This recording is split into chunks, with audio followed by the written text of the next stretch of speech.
방금 읽은 이 말씀, 역대상 18장 1절부터 17절까지의 말씀을 본문으로 다윗의 승리, 여호와의 승리라는 제목으로 하나님 말씀을 함께 나누도록 하겠습니다.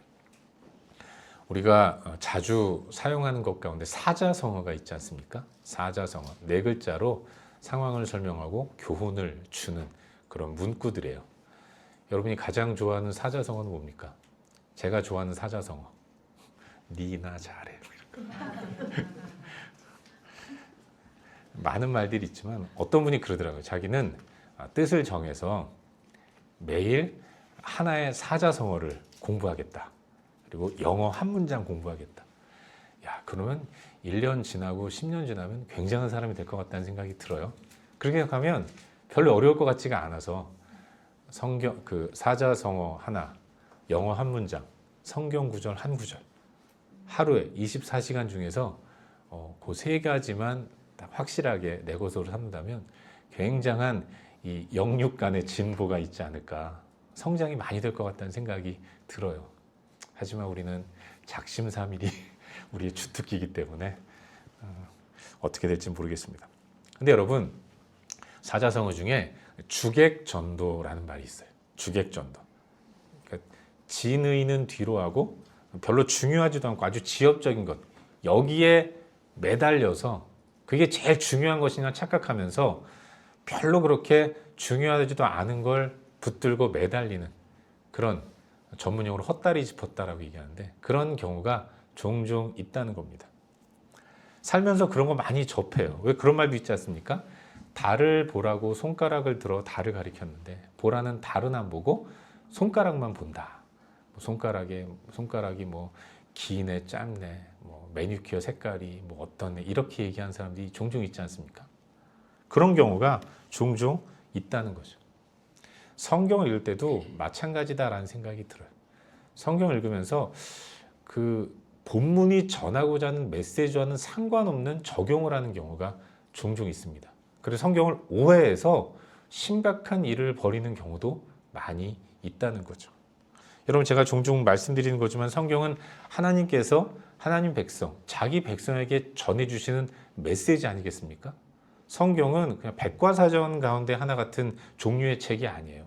성경은 저자가 있고 성경의 저자는 하나님이시고 저자이신 하나님이 그 성경을 읽는 독자인 하나님 백성들에게 전하고자 하는 말씀이, 메시지가 있는 겁니다.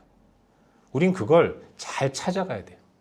하나님은 말씀하신 하나님이십니다. 하나님은 그냥 뒷짐지고 입 꼭 다물고 자기 백성들이 알아서 섬겨주기를 바라시는 그런 분이 아니에요. 그런 신들은 다 이방 신들이죠.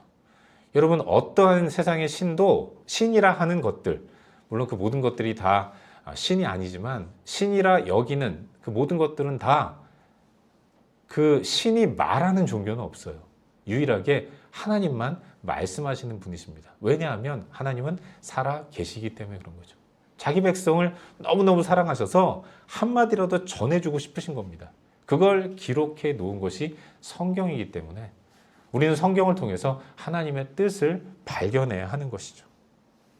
그렇기 때문에 성경을 읽을 때 하나님이 과연 이 성경을 읽는 나에게 어떤 메시지를 주시려고 하는가라는 기대의 마음을 가지고 읽어야 하고, 또 기대의 마음을 가지고 읽을 때 주의해야 하는 것이 성경의 맥락을 좀 파악하면서 읽는 것이 중요합니다. 그리고 바른 메시지의 적용이 이루어져야 하는 거죠.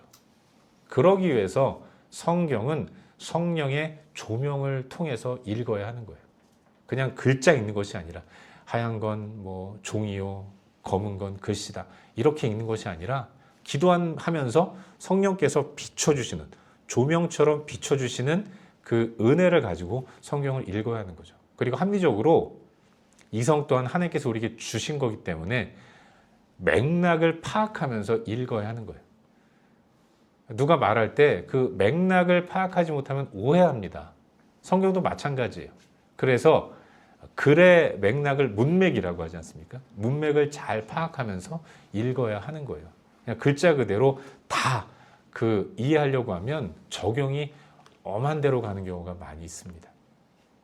얘가 적절한지 모르겠지만 뭐 그런 경우 있잖아요.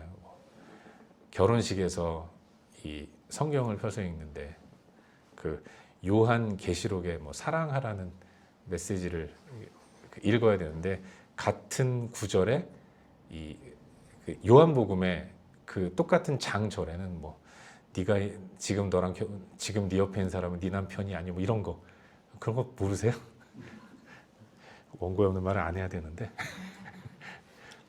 괜히 성경을 좀 그 잘못 이해해가지고 막 문자 그대로 해석해가지고 적용하면 심각한 일이 벌어지는 거죠. 성경도 그래서 문맥을 파악하고 읽어야 하는 겁니다. 그리고 말씀하시는 분이 하나님이시기 때문에 성경을 읽을 때에는 하나님에 대해서 좀 알아야 돼요. 하나님에 대한 지식이 있어야 합니다. 하나님이 어떤 분인가? 그 하나님이 어떤 일을 하셨는가?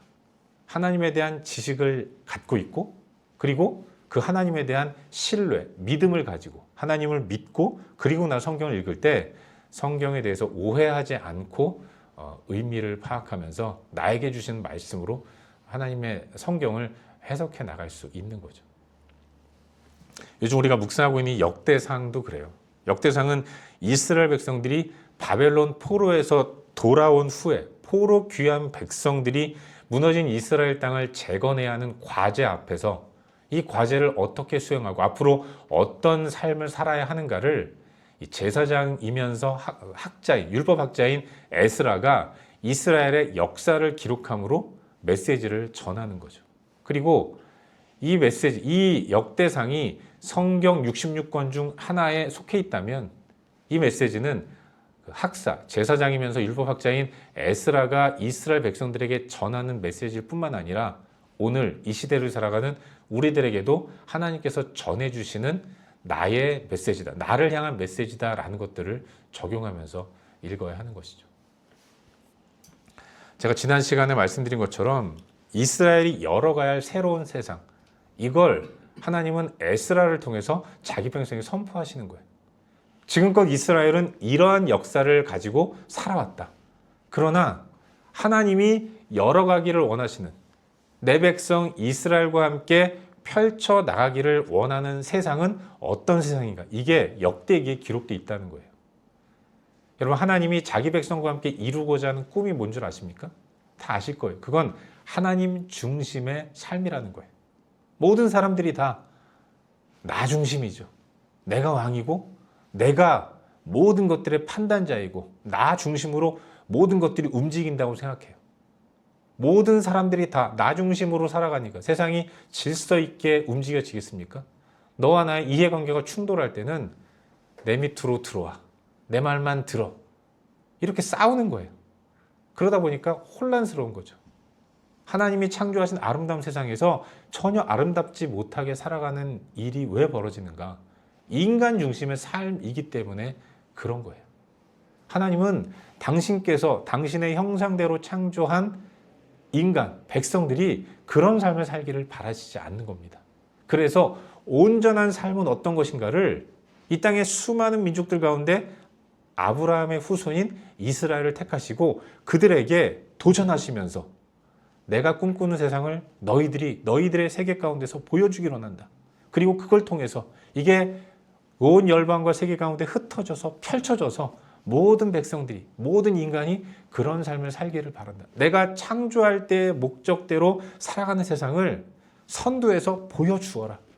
이런 목적을 가지고 이스라엘을 택하신 거예요. 그리고 그들의 역사 가운데 개입하셔서 끊임없이 말씀하셨던 거죠. 하지만 이스라엘은 그렇게 살지 못했던 겁니다. 하나님이 기대하시는 세상, 그건 하나님 중심의 삶이라는 거예요. 그렇게 살지 못하다가 멸망을 당하고 바벨론에 포로로 끌려가서 70년 동안 고생하면서 피눈물 흘렸던 사람들이 이스라엘이고 이제 돌아와서 그들이 만들어가야 할 세상은 선배들이 하지 못했던, 펼치지 못했던 새로운 세상, 하나님 중심의 삶을 열어가야 하는 거죠. 전체 이스라엘 역사 가운데 그야말로 가뭄에 콩나듯 하나님 중심의 삶을 살았던 인물들이 있었어요. 그 중에 하나가 다윗인 겁니다. 그래서 에스라는 이제 새로운 세상을 재건하고 성벽을 다시 쌓고 성전을 회복하면서 새로운 나라를 만들어 가야 할 이스라엘 백성들은 다윗이 펼쳤던 시대, 하나님이 다윗을 통해서 마음껏 당신의 뜻을 펼치셨던 그 모습으로 돌아가야 한다라는 기대의 마음을 가지고 실패의 역사 가운데서 잠시나마 성공적인 모습을 가졌던 이스라엘의 중심의 시대였던 다윗의 시간들을 길고 장황하게 기록해 놓은 거죠. 여러분, 다윗이 통치했던 시간이 몇 년인지 아십니까? 퀴즈는 아니고요. 맞춘다고 뭐 해드릴 것도 없는데 40년이잖아요. 7년 반 동안은 헤브론에 다스렸고 나머지 시간은 이제 그 예루살렘에서 통치를 했는데, 사실 긴 역사 속에서 다윗이 다른 왕들에 비해서 길게 오랫동안 통치한 건 아니에요. 뭐 솔로몬도 40년 통치했고 사울도 그 정도 했습니다.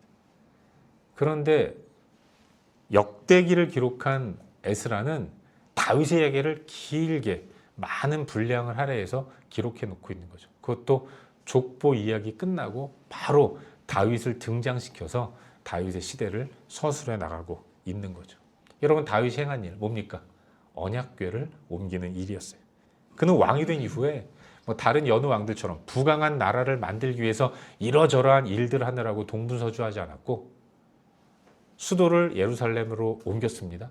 그리고 나서 저 기럇 여아림의 아비나답이라는 사람의 타작마당에 그냥 내동댕이 쳐져 있던, 널브러져 있던 언약궤를 예루살렘으로 모셔오는 일을 했어요. 왜 그가 그렇게 언약궤를 모셔오려고 했는가? 수도인 예루살렘으로 모셔오려고 했던 이유, 그게 바로 성전을 지으려고 했기 때문에 그런 겁니다. 제가 지난 주일에도 말씀드렸지만 그때 당 다윗 시대의 성막과 언약궤는 분리되어 있었습니다. 원래는 하나님이 광야 시대에 성막을 지으라고 말씀하시면서 내가 이 성막 안에 머물면서 내 백성 너희들 이스라엘과 영원히 함께 할 것이다라고 말씀하셨습니다. 그러니까 성막은 이동을 위해서 용이한 텐트 같은 거였어요. 접었다 폈다 하는 겁니다. 구름 기둥이 머무는 그곳에 성막이라는 텐트를 치는 거예요. 그리고 거긴 하나님의 집인 겁니다. 구름 기둥 이동하면 열심히 또 성막을 거두어서 텐트를 접고, 그리고 레위인들 제사장들이 어깨에 그걸 텐트를 메고 또 구름 기둥이 옮겨가는 데를 계속 따라갔던 겁니다. 그게 광야 시대의 성막의 모습이었어요. 접었다 폈다 하는 텐트인데, 그런데 성막 안에 성소가 있고 성소 안에 지성소가 있고 지성소 안에 언약궤가 있는 거 아니겠습니까? 언약궤는 하나님을 상징하는 것이라고 말씀드렸어요. 성막 안에 있을 언약궤가 이스라엘의 실패한 역사 가운데, 역사 속 사건들을 통해서 다윗 시대에는 성막은 기브온에 있고 이 언약궤는 기럇 여아림이라는 지역에 있었던 거예요. 다윗은 여호와의 언약궤를 자기 성 옆에 예루살렘, 수도인 예루살렘에 모셔오면서 계획하는 게 있었습니다. 아니, 예루살렘에 도읍을 정한 이유가 그거였어요. 하나님의 집을 내가 번듯하게 지어드렸으면 좋겠다. 늘 텐트 가운데 머무시는 하나님이 안타까워서 그 좋으신 하나님, 영광 가운데 거하시는 여호와 하나님, 온 세계와 우주와 만물을 창조하신 여호와 하나님이, 아니 그렇게 그 옛날 우리 조상들이 만들어 놓은 그 텐트 같은 데 머무는 게 말이 되느냐? 아니 도대체 요단강을 건너고 가나안을 정복한 게 언젠데 여전히 이 성막이 그렇게 막 텐트로만 있어야 하느냐? 이런 마음을 가지고, 하나님을 향한 뜨거운 사랑의 마음을 가지고 내가 성전을 짓겠다라는 마음을 굳게 가졌고, 이제 온 이스라엘을 통일한 이후에, 하나님께서 통일시켜 주신 이후에는 도읍에, 성읍에 하나님의 집인 성전을 짓겠다. 그래서 명실상부한, 왕은 수도에 있는 거잖아요. 왕이 있는 곳이 수도 아니겠습니까? 내가 왕이 아니라 여호와 하나님이 왕이다라는 것들을 선포하기 위해서 성전 짓기를 그토록 원했던 거죠. 그 목적으로 일단은 언약궤부터 모셔온 거예요. 언약궤를 안치한 이후에 이제 그는 성전 건축 계획을 나단 선지자에게 이야기를 합니다. 선지자도 너무 좋은 생각이라고, 왜 이제야 그 생각 하셨습니까? 라고 말할 정도로 흔쾌히 박수치면서 환영했죠. 그래서 둘은 뜻을 모았던 것 같아요. 이제 백성들과 함께 하나님의 집을 이 예루살렘 성에다가 짓자라는 뜻을 가지고 헤어졌는데 나단이 집에 돌아와서 그 밤에 하나님을 만나게 됩니다. 하나님 말씀하시는 너무나도 뜻밖의 말씀을 하시는 거죠. 아니다. 다윗이 성전 내 집 짓는 것 나는 원하지 않는다. 여기서 말하는 안 된다는 건 안 돼! 이러는 게 아니라 노 땡큐예요. 하나님은 전쟁을 통해서 수많은 사람들의 피를 흘린 역전의 명수이고 백전노장인 다윗의 손을 통해 당신 집을 짓기를 원하신 것이 아니라 평화를 이어받아서 평화의 상징으로 불려지는 다윗 다음 아들들의 대를 통해서 당신의 집을 짓기를 원하셨고, 그래서 하나님이 평화의 하나님이다라는 것들을 열방과 세계 가운데, 이스라엘뿐만 아니라 모든 열방 가운데 나타내기를 원하셨죠. 그래서 다윗이 그토록 하나님 당신을 사랑하는 마음으로 하려고 했던 성전 건축이지만 내가 네 마음만 받겠다. 그리고 성전, 나의 집을 짓는 건 네가 아니라 너의 아들 때에서 이루겠다라고 말씀을 하시는 거예요. 그리고 하나님은 나단 선지자를 통해서 다윗이 성전 짓는 걸 허락하지 않으신 이후에 그래도 다윗의 마음이 너무나도 기특해서 그와 언약을 맺어주시는 거죠. 다윗 언약. 그게 사무엘하 7장에 나오는 것이고 또 우리가 읽는 역대기에는 역대상 17장에 나오는 겁니다. 왕위가 영원히 견고하리라. 그 후에 나오는 본문이 이제 오늘 묵상하는 역대상 18장부터의 말씀입니다. 지금까지는 주일 이후 어제까지의 큐티 본문이었고 오늘 나누려고 하는 것은 그 다음부터의 내용이에요. 하나님과 마음이 합한 다윗. 하나님은 다윗을 사랑하셨어요. 다윗도 하나님을 사랑했습니다. 그래서 어찌하든지 하나님을 기쁘시게 하는 데에만 관심이 있었던 다윗인 거죠. 그 다윗과 하나님이 얼마나 친했겠습니까? 그래서 그때부터 하나님이 항상 함께 하시는 거 아니겠습니까? 하나님이 함께 하시는 다윗의 삶, 승승장구하는 거죠. 열방의 모든 나라들이 다윗 앞에 무릎을 꿇고 이스라엘에게 복속되는 것입니다. 우선은 블레셋이 항복을 하는 거예요. 여러분, 무엇보다도 블레셋의 그 가장 큰 도읍이라는 가드가 다윗에게 굴복합니다. 이 가드는요, 다윗에게는 흑역사의 땅입니다. 여러분 잘 아시겠지만 다윗이 정치적인 망명 생활을 하지 않았습니까? 사울이 하도 자기를 죽이려고 하는데 동서남북으로 피해도 사울의 손아귀에서 벗어날 수가 없는 거예요. 그래서 그는 국경을 넘고 찾아간 곳이 블레셋 땅입니다. 가드라는 지역으로 갔는데 블레셋은 잘 아시겠지만 5개의 그 큰 도읍이 연합해서 이루어진 그 연합국가 형태를 갖고 있는 나라였어요. 가드가 그 중에서도 가장 큰 힘을 갖고 있는 그런 지역이라고 말할 수 있는데 여기 들어가서 이제 망명을 신청했는데 왕은 사울의 군대 장관인 다윗, 더더군다나 전설적인 영웅 골리앗을 이긴 사람이 다윗이잖아요. 저 사람이 내 편 되면 나는 진짜 천군 만마를 얻겠다라고 생각했지만 이 가드 왕의 신하들은 그걸 좋아하지 않았죠. 저 분명 이상한 속셈을 가지고 투항했을 겁니다 라고 하면서 그를 받아주지 않잖아요. 그래서 자기를 의심하는 그런 가드의 신하들 때문에 평소에는 침을 질질 흘려가면서 미치광이처럼 생활해 했던 곳이 가드였다는 것입니다. 수치스러운 땅이었는데 근데 이제 그 가드를 복속시키면서 블레셋을 굴복시키는 거죠. 사사시대 이후로 블레셋은 항상 그 이스라엘 백성들을 위협했던, 싸움을 걸어왔던 세력인데 이번에 이 정복으로 인해서 이제 더 이상 블레셋은 이스라엘에게는 이 위협 요소가 되지 않는 완벽한 승리를 다윗 시대에 이루게 되는 거예요. 그런가 하면 모압도 복속시킵니다. 모압은요, 가나안 남쪽에 있는 사해 지역에 있는 그런 사해 동쪽에 있는 나라인데 모압은 그 아브라함의 조카인 롯이 소돔 고모라 사건 이후에 자기 딸들과 동침해서 낳은 아들 중에 하나예요. 그러니까 이 모압은 아브라함 후손이 이스라엘과는 사촌지간인 겁니다. 하지만 이스라엘 역사상 형제 관계인 모압이 그럼에도 불구하고 이스라엘을 항상 위협했고 위험 요소가 되었던 거죠.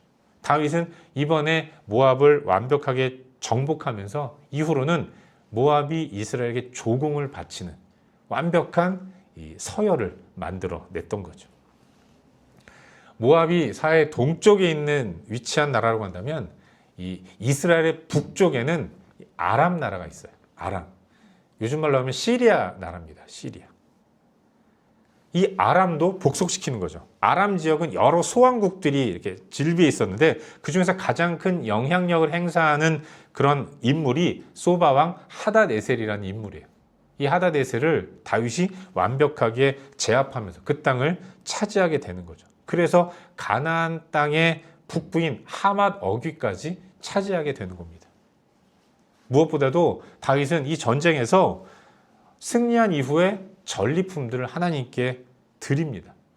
그리고 성경에 기록되어 있는데 병거 1000대, 그리고 기마병 7000명, 보병 2만 명, 이 엄청난 전리품들을 자기 것으로 만들지 않아요. 다윗은 병거 1000대 가운데 병거를 이끄는 병거 100대를 이끄는 그 말들만 남기고 나머지는 다 나도 못 쓰고 남도 못 쓰도록 말의 발의 힘줄을 끊어서 전쟁에 나가지 못하도록, 말들이 전쟁에 나가지 못하도록 만드는 거죠. 그러니까 아람과의 전쟁에서 얻은 말이 합하면 뭐 병거 1000대, 기마병 7000명 하면은 한 1700대 이상 아니겠습니까? 한 병거를 말 한 마리만 끄는 건지는 모르겠지만 아무튼 적어도 1700필 이상일 텐데 그 중에서 100마리만 남기고 나머지는 다 전투용이 아닌 그런 말들로 만들어 버리는 거죠. 나도 안 쓰겠다는 겁니다. 내가 이겨서 내가 사로잡은 내가 취한 전리품인데 그걸 다음 전쟁을 쓰지 않겠다는 거죠. 이건 하나님이 레위기 17장에서 이스라엘 백성들에게 명령하신 그 말씀을 지키는 그런 내용이에요. 잘 아시다시피 하나님께서 광야를 걷는 이스라엘 백성들에게 율법을 주시면서 하나님은 아주 먼 미래에 있을 일까지 다 내다보시고 명령을 하셨어요. 이제 너희들이 내가 지금은 왕이지만 분명히 임간 왕을 요구하게 될 것이다. 그러나 내 백성의 임간 왕은 절대로 말을 많이 두지 말아야 한다라고 말씀하신 겁니다. 이스라엘의 인간 왕이 되는 자는 결코 말에 의지하지 말아야 한다라고 말씀하는 거예요. 말은 군사력을 의미하는 거고 군사력은 자기 힘을 뜻하는 겁니다. 내 백성을 이끄는 왕들은 자기 힘 의지하지 말고 이 백성을 이끌어야 한다라고 말씀하신 거죠. 다윗은 엄청난 전리품을 취한 그 상황 가운데서 율법의 말씀을 기억하고 율법을 순종하고자 하는 태도를 보이는 거죠. 전임 왕인 사울과는 전혀 다른 모습을 가졌던 거예요. 다윗은 사해 남부에 위치한 에돔 족속도 복속시킵니다. 에돔은 야곱의 그 형인 에서의 후손 아니겠습니까? 다윗의 부하인 아비새라는 사람이 이 소금 골짜기 그 사해는 짠 물이잖아요. 소금 골짜기라는 곳이 있는데 그곳에서 커다란 승리를 거두면서 에돔 또한 복속을 시키는 거예요. 이렇듯 다윗은 가는 곳마다 이겼습니다. 승승장구했어요. 그 땅을 정복했던 겁니다. 어떻게 다윗이 이런 엄청난 승리를 거둘 수 있었는가? 이유는 하나. 그게 바로 6절 다윗이 어디로 가든지 여호와께서 이기게 하셨다. 13절 다윗이 어디로 가든지 여호와께서 이기게 하셨더라. 짧은 구절에 두 번이나 강조해서 하나님이 함께 하셨기 때문에 다윗이 이겼다라고 말씀하는 거죠. 그러니까 다윗의 승리는 다윗이 능력이 출중하고 힘이 많아서 엄청난 실력이 있어서 이긴 것이 아니라 이 모든 승리는 다 하나님께서 다윗에게 허락해 주신 승리였다라는 것을 말씀하고 있는 거죠. 그런 의미에서 오늘 설교 본문의 제목과도 같은데 다윗의 승리는 그의 승리가 아니라 여호와의 승리라는 것을 성경은 말씀해 주고 있는 거죠. 다윗도 이걸 알았어요. 그래서 그는 전쟁에 이긴 이후에 그 수많은 전리품들을 자기가 취하지 않은 겁니다. 주변 나라들을 이기고 얻은 승리의 전리품들, 훈장과도 같은 전리품들, 그 모든 것들을 다 다윗은 앞으로 이루어질 성전 건축을 위해서 하나님께 드리는 겁니다. 금과 여러 가지 좋은 것들 다 취해서 성전 건축에 사용할 물질로 준비를 하는 거죠. 다윗은 그 모든 승리가 여호와 하나님께로부터 왔다는 사실을 분명히 알았고, 그래서 전쟁에서 모든 전리품들의 주인은 내가 아닌 여호와 하나님이다. 이긴 사람이 갖는 거잖아요. 하나님이 이기셨으니까 이 모든 것들은 하나님의 것이다 라고 하는 것을 인정했습니다. 그래서 자원하는 마음으로 하나님께 드릴 수 있었던 거죠. 그 물질을 가지고 자신의 후대에서 이루어질 성전 건축을 준비하도록 했던 겁니다. 하나님을 사용했던 거죠. 철저하게 이렇게 하나님 중심의 삶을 살았던 사람, 그게 다윗이었고, 이 다윗은 이제 재건해야 할 이스라엘을 이끌어갈 모든 이스라엘 백성, 포로에서 돌아온 이스라엘 백성들이 귀감으로 삼고 모델로 삼아야 할 모습이라는 것들을 도전하는 목적으로 에스라가 이스라엘 역사를 써 내려갔던 것이죠. 사랑하는 여러분, 오늘 본문은 하나님이 택하신 이스라엘의 승승장구하는 모습을 보여주고 있습니다. 이스라엘의 승리는 하나님이 함께 하셨기 때문에 그래요. 그래서 결과 또한 하나님이 가지셔야 하는 것입니다. 그리고 우리가 하나님께 드릴 때 하나님이 그걸 받으시고 입 딱 씻으시고 하나님 혼자서 누리고 즐기고 이러는 거 아니에요.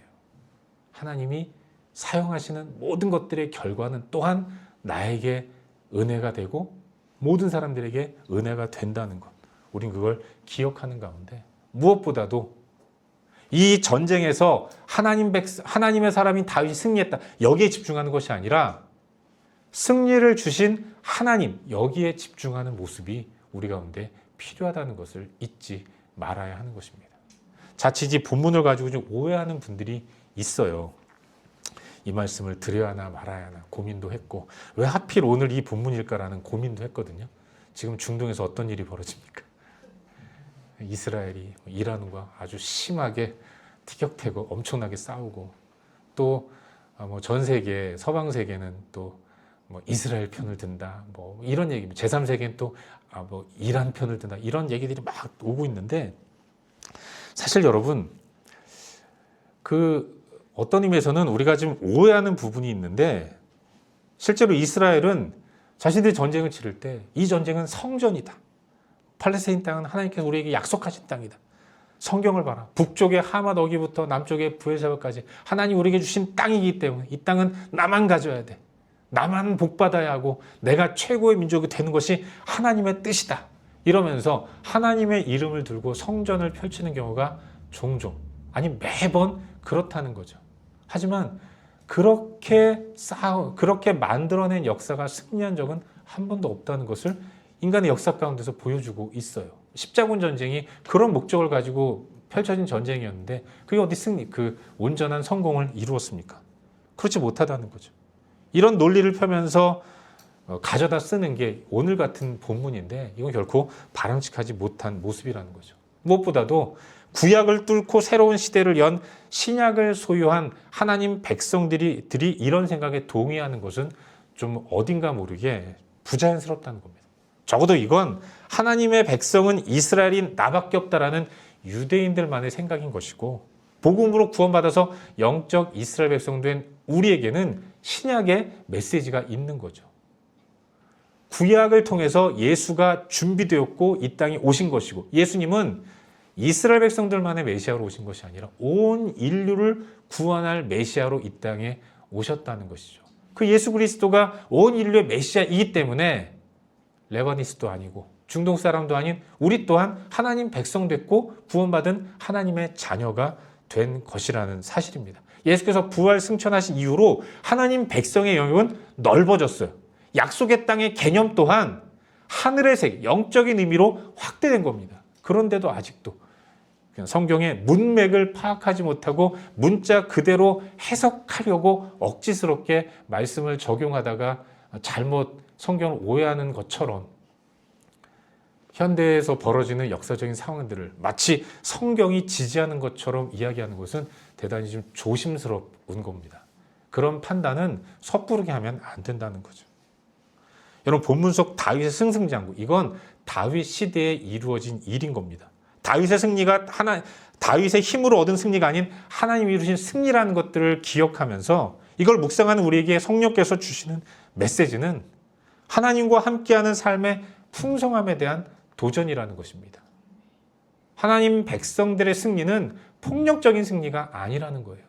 하나님 백성의 참된 승리는 그야말로 평화로운 것입니다. 사도 바울도 로마서 말씀 통해서 도전하잖아요. 모든 사람들과 더불어 화평하라, 평화하라. 이것이 하나님 백성된 우리의 마땅히 붙들어야 할 메시지라는 것입니다. 베드로사도 얘기해요. 우리의 싸움은 혈과 육의 싸움이 아니라고. 우리는 하나님이 함께 하시는 가운데 하나님의 뜻을 이 땅 가운데 전하고 나타내는 그런 삶의 모습을 가져야 하지, 하나님이 원하시지도 않는 하나님의 뜻에 대한 깊은 묵상도 없이 그냥 예수의 이름만으로, 또 크리스찬 이름만으로, 세상 사람은 그럴 거예요. 뭐 기독교인은 벼슬이야? 이렇게 말할 텐데, 그런 것들만 가지고 내 욕심 채우기 위해서, 내 배 불리기 위해서 하나님의 뜻도 아닌 것들을, 깨닫지도 않은 하나님의 뜻을 하나님의 뜻이냐 착각하면서 행하는 이런 태도와 이런 행동은 지양해야 하는 겁니다. 여러분, 중요한 건 하나님이 내 편이 아니라는 거예요. 다윗이 그런 삶을 살았던 겁니다. 다윗은 끊임없이 하나님의 편에 서려고 했던 거예요.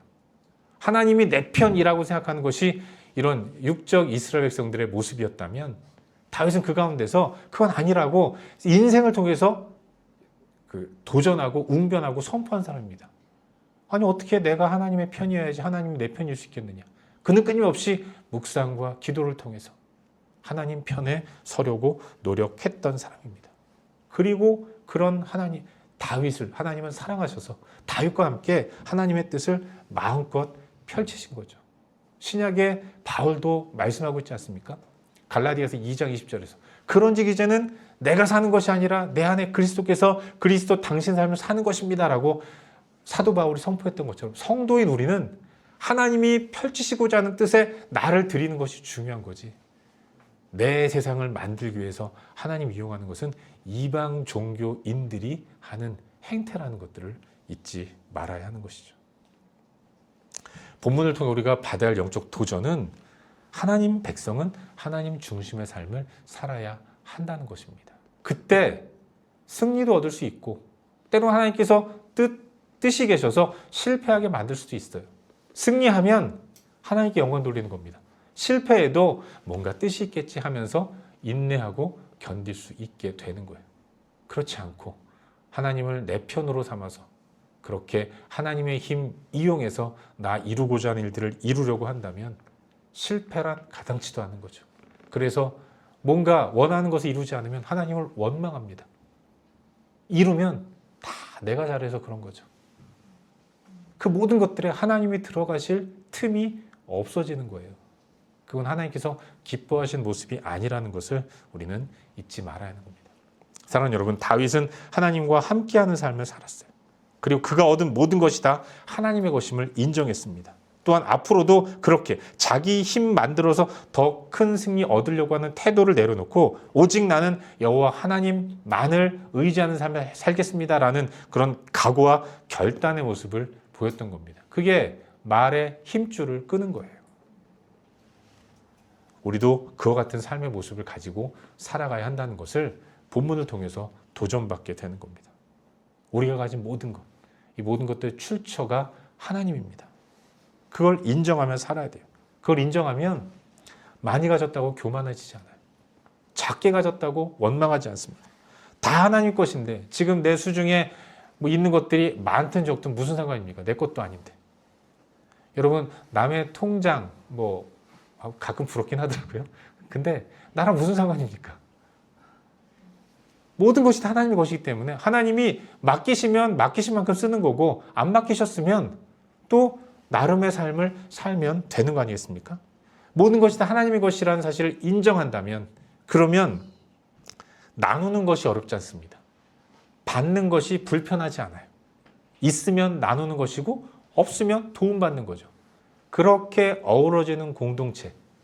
그래서 서로 축복하고 사랑하고 섬기는 아름다운 공동체. 그게 하나님이 꿈꾸시는 하나님 백성들의 삶의 모습이라는 것. 우린 그걸 잊지 말아야 돼요.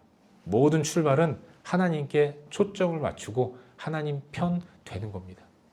다윗의 승리를 눈여겨보는 것이 아니라 다윗이 하나님의 편이었다는 것을 눈여겨보는 가운데 우리 또한 우리 삶 가운데서 하나님 편에 서서 하나님만을 의지하면서 하나님의 뜻하신 바를 나를 통해서 내 삶의 공간에서 이루어가는 복된 삶을 사는 우리 모두가 될 수 있기를 주의 이름으로 축원합니다.